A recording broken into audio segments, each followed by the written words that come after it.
I've done some more development on this project, and this film will cover it.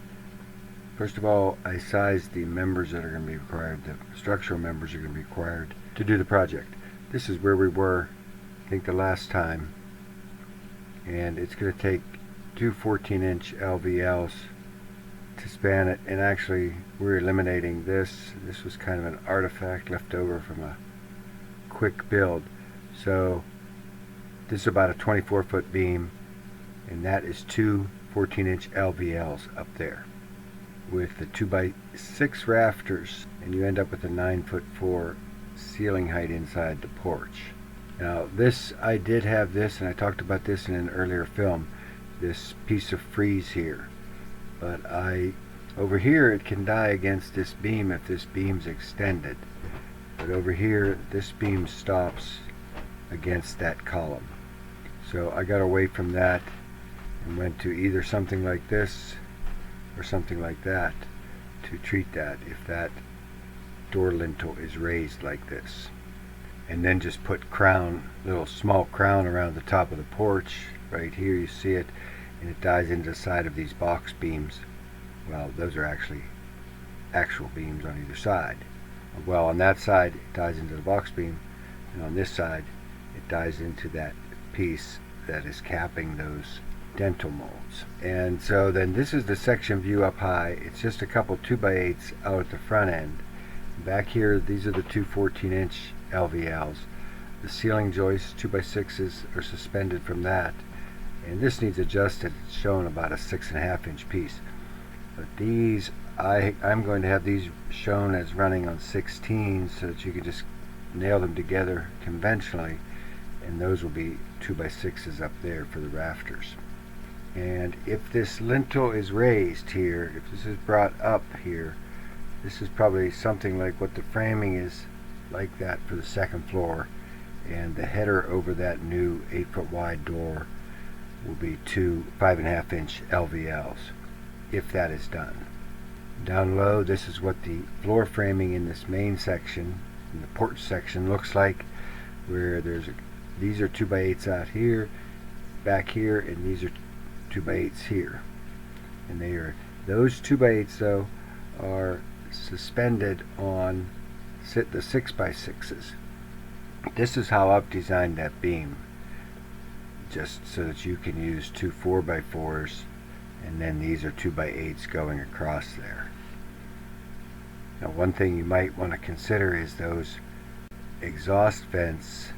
They're right here going through that wall, and so those are going to be kind of hard to get to. This is not critical here. You can just cut that out of the road because these are sitting here, but you may want to bring that out either that far or all the way out, just for when people have to clean those vents. So that got me this far, and I sized these footings based on that. But remember, this one here, we're adding footing load to this, and this is that existing one, and we're adding a slight amount to this here. And that's why I sized these, so the person can go in there on these existing ones here and see what is happening. Because particularly out here, we have three 2x12s out here at the front end of this whole span here, and that is adding a chunky load to these here. Now all of these footings are called out according to what they need for the loads, but these ones here, we're not adding that much to it, adding 1,500 there and so much here. This is a new column here, a new 4x4 here, and these are 2x10s here. But this was the main one here because this is carrying the roof load beam and the floor load beam. These are the loads right here, and so when it's all said and done, the one there at that corner, that needs to be at least this big. So I don't know if we can investigate that or what exactly. So yeah, that has to be investigated, because we can't put another column in beside it or anything like that. We can to carry the floor load, but not for the roof load. So that's what the floor framing and the floor setup looked like at the time of this design, which was more or less like this, and this had a lot of issues we already know, but this was what it looked like for the second floor, the framing for that roof. the two 14 inches back there, 2x8s here, box beam running back here, 2x8s, and then your rafters and joists or 2x6s with that double 5.5 inch LVL if that lintel was raised. But I think then the next thing I did before I began to horse around with some of the problems out here is I looked at trying to get this a ramp and stairs, how we were going to transition from the edge of this down to that. So at this end I developed two different approaches really, and I didn't have all this, I don't have all this what you have going on up here shown, but there's a lot of curves and so forth going on. So my first approach was to do some sort of curves coming in. I knew these couldn't be framed of wood, not reasonably. And this is what I ended up with when I was done. I used this little tree that you have planted right there at that corner of the patio as our limit when I was doing the design, and I think that other tree would be in the road for this sort of design. And I think it's some sort of papery bark thing. There's a little one here and then there's the next one here, and I think that would be in the road. Not that this is going to be built, but this was my first approach, and part of that was I knew the curved ramp would give us a little bit more length so that we could keep the slope down and less steep than any other ramp was going to allow. I mean, unless we were going to be coming out here further. But I kind of used that as my westward limit, that little tree there. Ended up developing this, going in I started developing this at first. And this really can only be built of iron railings. They may make some curves, but I don't know that they're going to be the radius that we need. So I showed that in iron, and I later did that in black iron or brown iron.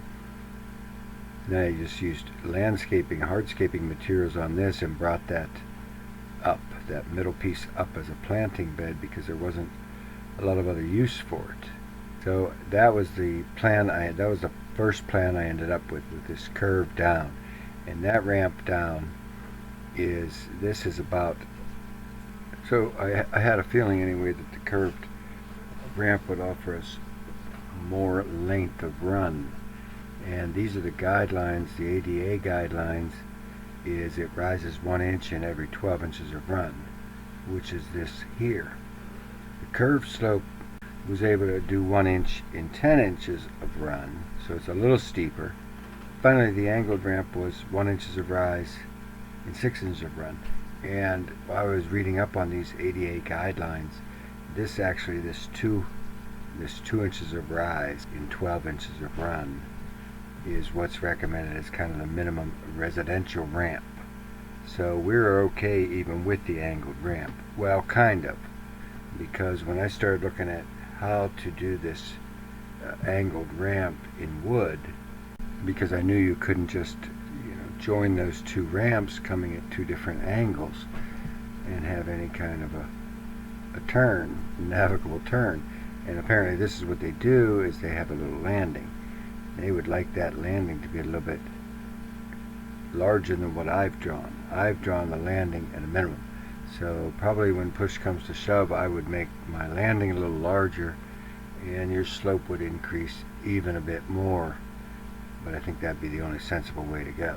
But that's what I found out, is that you have to have this little landing to make these sorts of turns. So I started putting together an angular plan, because this was going to be expensive, and I wasn't satisfied that it was working out here.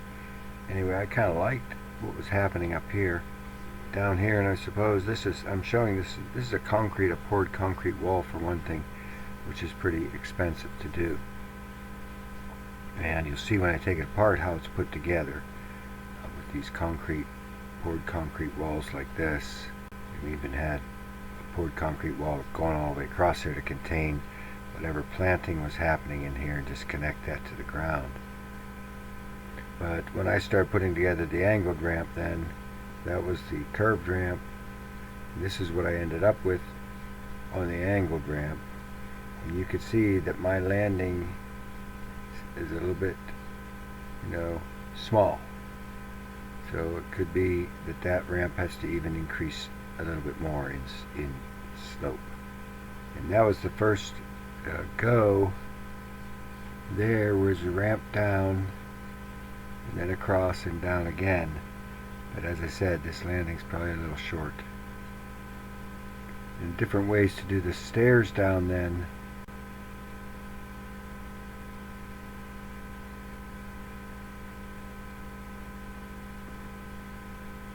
And I don't know what this little triangle is used up there for, but I didn't want it.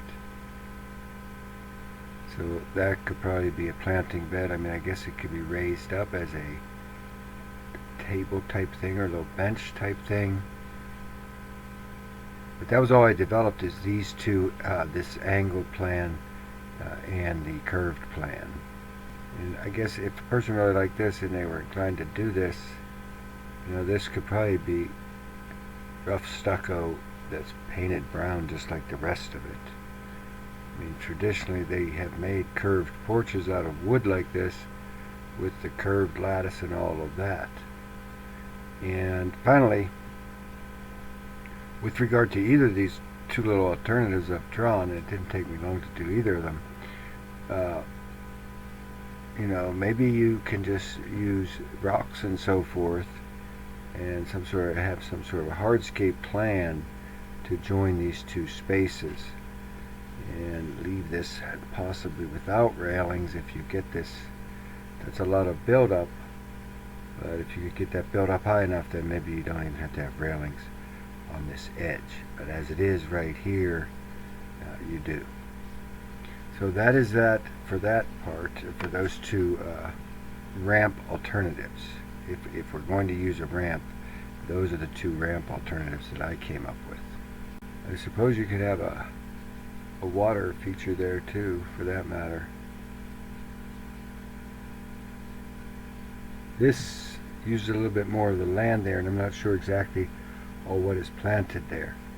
Now, whether this picks up that one paper bark tree, because this is where that littler tree is here.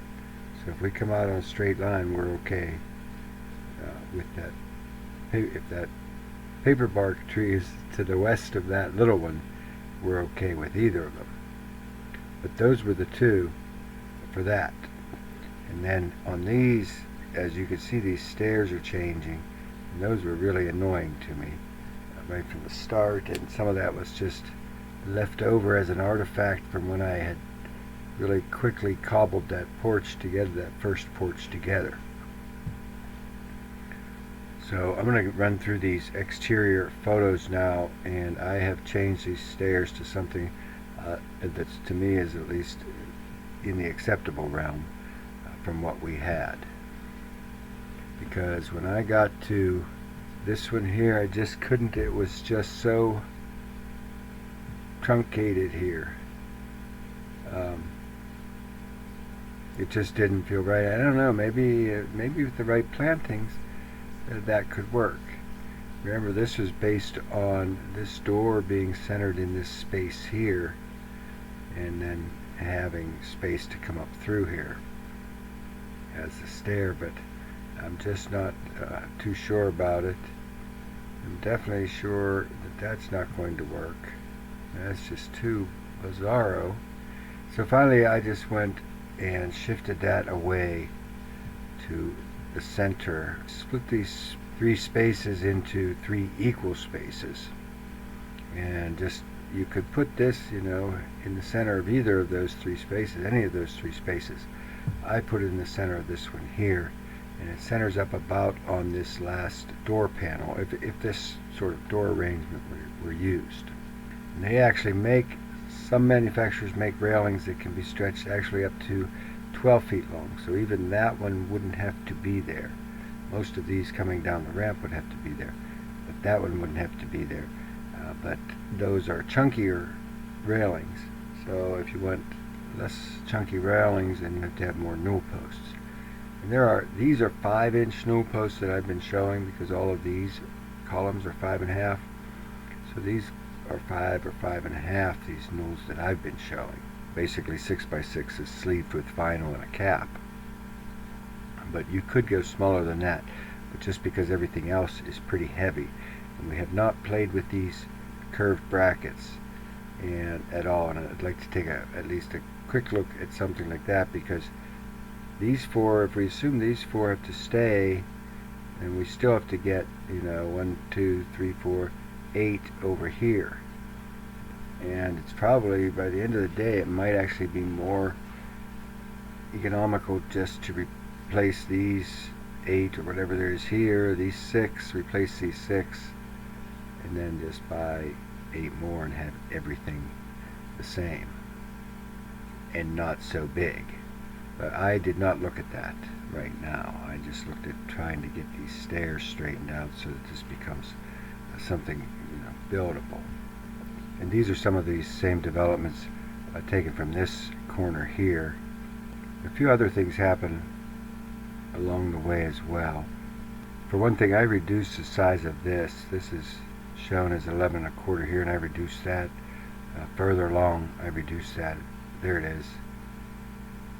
I reduced that and kind of trimmed off the bottom of these lattice panels and finished off the ground. Now this one shows these verticals, but I think the only thing that works is having lattice everywhere or verticals everywhere.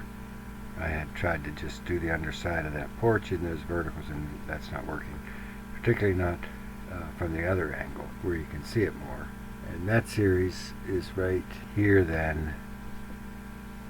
This was probably something like where we were near the last time that we looked at this. Right, we still had this tall thing open. And if I could live with the stairs, I might have been able to do something nice with this opening here, this taller opening. But as it was, I just brought that across to start with. Brought the rest of this bric-a-brac across, and then added my stairs and newel posts. These are those big chunky newels, if you recall, and then we go down to, these are kind of tricked out, higher style newel posts. And I'm not saying they don't work, but I went smaller to start with just to do these experimentations. So these are shown smaller. And that was that Bizarro World stair. And then the one that makes more sense. So that was where, and then, you could see here where I got away from that and just went with lattice everywhere. So that is an update for now. And I have to take a break from this for a little while to do some other things. But if you are ready to have construction drawings developed from this before I experiment further with up here, if one of these shapes is starting to get where we want it to be, then we can finalize a lot of this stuff. But I'd still like to do a few things with these brackets and see how that changes things for us. So that's all for now. I'll be in touch. Thank you. Oops, I almost forgot. Actually, there's a couple videos that I was just messing around, or rotations around various of these buildings.